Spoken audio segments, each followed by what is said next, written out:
পেহেলগাম ইস্যুতে ভারত পাকিস্তান উত্তেজনা যেন কোনোভাবেই থামছে না।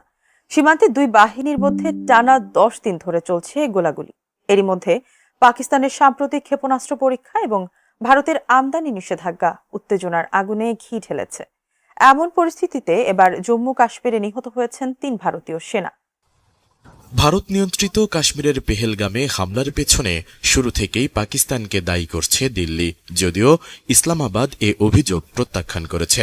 হামলাটি সাজানো এবং বিজেপি সরকারের রাজনৈতিক উদ্দেশ্য প্রণোদিত বলেও বিতর্ক উঠেছে। এই হামলার পর দুই দেশের মধ্যে কূটনৈতিক ও সামরিক উত্তেজনা তীব্র হয়েছে।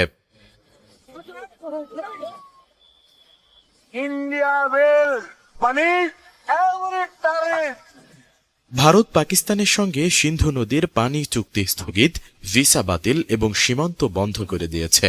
পাকিস্তানও পাল্টা ব্যবস্থা নিয়ে ভারতীয় কূটনীতিকদের বহিষ্কার করেছে। সম্প্রতি সর্বশেষ পদক্ষেপ হিসেবে শনিবার পাকিস্তান থেকে সব ধরনের পণ্য আমদানি নিষিদ্ধ করেছে ভারত এবং পাকিস্তানও তাদের কোনো বন্দরে ভারতের জাহাজ আসতে পারবে না বলেও ঘোষণা দিয়েছে। এর মাধ্যমে কার্যত দুই দেশের মধ্যে বাণিজ্যিক সম্পর্ক আপাতত বন্ধ রয়েছে।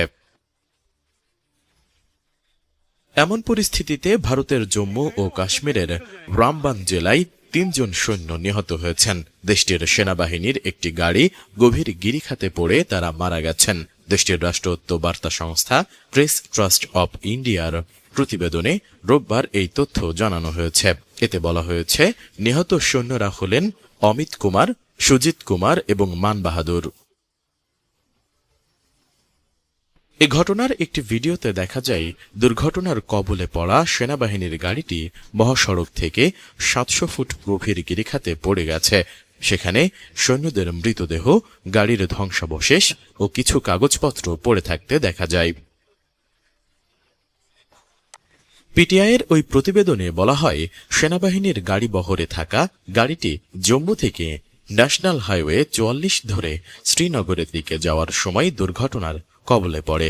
স্থানীয় সময় সকাল 11:30টার দিকে গাড়িটি শ্রীনগরের মহাসড়কের ব্যাটারি চশমা এলাকার গিরিখাতে পড়ে যায়। দুর্ঘটনার পরপরই ভারতীয় সেনাবাহিনী, জম্মু ও কাশ্মীর পুলিশ, রাজ্য দুর্যোগ মোকাবেলা বাহিনী এবং স্থানীয় স্বেচ্ছাসেবীরা উদ্ধার অভিযান শুরু করে। তবে এই দুর্ঘটনায় আর কেউ আহত হয়েছেন কিনা তা তাৎক্ষণিকভাবে জানা যায়নি।